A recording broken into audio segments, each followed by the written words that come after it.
So sometimes we hear things in the break room that just make us scratch our heads and really make us think quite a bit. And I want to share with you something that I was hearing uh, this last week. By the way, my name is Judd. I want to welcome you to the channel real quick. But sometimes when we're having our meal breaks and or a little short 15-minute break, whatever kind of a break it is, people get to talking, and it's in every place that I've ever worked. You got individuals who, the fact that they don't have money, the fact that they're getting paid the way they're getting paid, and things are as bad as they are, has to do with the CEOs, the big bosses. They're not paying us what we deserve. That is their mentality. I work with some interesting individuals. One guy, he's very pro-union across the board. He thinks that if you're not pro-union, then you're not pro-working class. If you're not pro-union, you're not pro-blue collar. And I disagree with him on that. I'm very pro-blue collar. I am very pro-working class. Okay, I talk about it a lot on my videos. But the fact of the matter is what I want to talk about is last week, him and another guy, they were talking about how the fact that individuals, we can no longer have the stay-at-home parent anymore. That was their discussion. And they blame corporate America. They blame the man. They're making it so that we can't afford to live, with inflation, this, that, and the other. And quite honestly, I'm listening to this conversation, and he was right to a degree.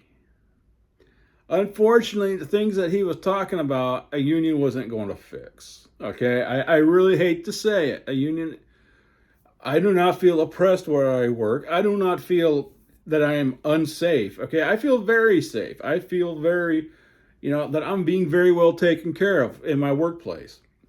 I don't see a need for a union. That is me. That is my opinion. And I'm sure he's had some very different experiences. But the fact that we're in a society now where not even the working class and blue collar workers can have one stay-at-home parent, that's very much a different story. Because as I said in my last video, my last rant that I gave you guys, which is, it's been a while. It's been about a month. And I want to apologize for that because just a lot of illnesses that I've been fighting this last month, but better now. Anyways, the fact of the matter is, it's not all corporate America's fault. And I have my issues with corporate America. Don't get me wrong. I really feel corporate America is really ruining the landscape of America. At the times when you would see these little nice mom and pop shops all over the place, it seems like now you're seeing the big box stores where these little family stores used to be. In my own little hometown, we never had Dollar General or Family Dollar or Walmart. If you wanted to go to one of the big, the big department or chain stores, you had to go, drive about 30 minutes to the south or about an hour to the north. It was your choice, depending on where you wanted to go. We did have a little small family store, there's the furnace, a little small family store that supplied our town with a lot of its needs. So if you just needed quickly to get some underwear, some socks, something along that lines, or new shoes, and you didn't have time to go south or north, it would cost a little bit more, but you could go in and get it. And they also had some more, really nicer clothes too. We also had a couple of little bargain stores, like stores that would have been considered more like your Dollar General or Family Dollar. We had a couple of those, and they were privately owned. And they were wonderful to go into because the people knew who you were.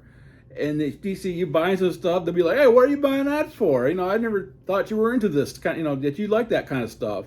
And it would create conversation, it would create connection. And today we just don't have connection anymore. And I do feel that the corporate chain stores have really taken that away. But as far as the pay is concerned, yes, There are stores that I'm not going to say the names on this channel. They do not pay their employees very well. They don't. If anything, instead of giving them full time, they'll give them links onto how they can get state benefits instead of just giving them raises or making them full time, and that is disgusting in my opinion. That's not right. My son works nearly 40 hours a week, and they just keep him just under that mark, just so they don't have to make him full time and give him benefits, and that angers me. And him and me have had conversations where he needs to start looking for another job just so he can have these benefits, especially when he reaches a threshold where he can't be on my insurance anymore. But that's neither here or there. That's not really the conversation I want to have. The conversation I really want to have with you is all about the fact that blue collar and white collar, blue collar and working class individuals have a tendency to fall into the financial traps. So it's not just big corporate's fault. We are the ones who primarily go more to the buy here, pay here outlets, okay? We are not very good with our money. And in recent years, the more I started paying more attention to my own personal finances, the more I started watching YouTube videos, the more I started reading books on personal finance and personal investing, I feel like my eyes have been opened a whole awful lot more to the fact that the lack of pay or the lack of financial security that the blue collar and working class individuals are facing today is basically brought on themselves from just that. It's a lack of education, the lack of trying to pay attention to what they're doing with their money.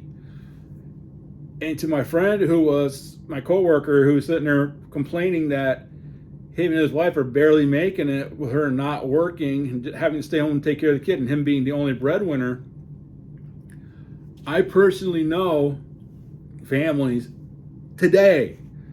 And unfortunately, when I told him, I said, it was that I've known people over the years, and he tried to make it sound like it was just 20 years ago, when it was literally within the last couple of years that I met several families that even in a state like Vermont, where I live, where it's a very high cost of living, they make it work. And the fact of the matter is that they don't live frivolously. They don't go out for dinner. They don't take elaborate vacations. They don't do a whole bunch of traveling. They really focus on this lifestyle. They make sure they try to pay for everything cash as they can. And that includes cars. Okay? Now, he might have a car so he can go back and forth to work, and she might have a vehicle to help, load up the kids and go to get them to their doctor's appointments, to go get groceries while he's at work. But they have a plan, and they focus on that plan. And I'm not going to sit here and say that this is going to work for everybody. It's the fact is that is something you want to do. You want to be have a stay-at-home parent. You and your spouse have to sit there and come up with a plan and decide that we're not going to do X, Y, and Z, even though everybody around you is doing it. Okay, you're not going to get a bunch of loans. You're not going to get a bunch of, you're not going to get a bunch of high-end stuff, and that is what they do. I mean, they focus they know where every dollar that they bring in is going, and that is what I feel most of I just believe that is what's happening today, is that we're not paying attention to all that. We're falling into those financial traps that I talked about before, where, I'm short on cash. I need to go get a payday loan. I need to get a personal loan to pay for this. I need to get a loan to pay for that. I'm going to get a loan to get this nice car. And the next thing we know, we're financially strained. We're maxed out on 3 or 4 credit cards, and we're blaming the boss for not paying us enough, when really it's our irresponsibility with money.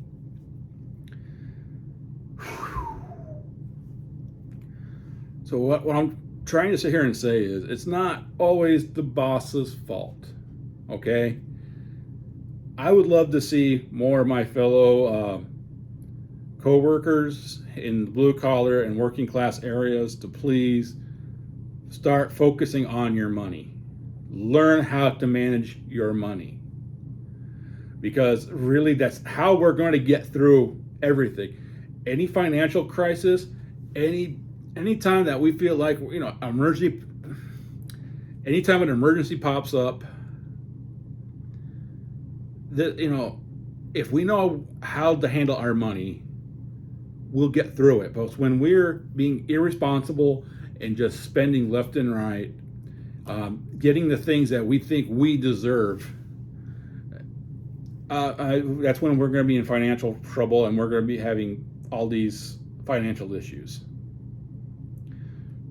So what I'm trying to say is, guys, maybe we don't need to go to Disneyland every year. Maybe we don't need to go to Olive Garden or Red Lobster every Friday night.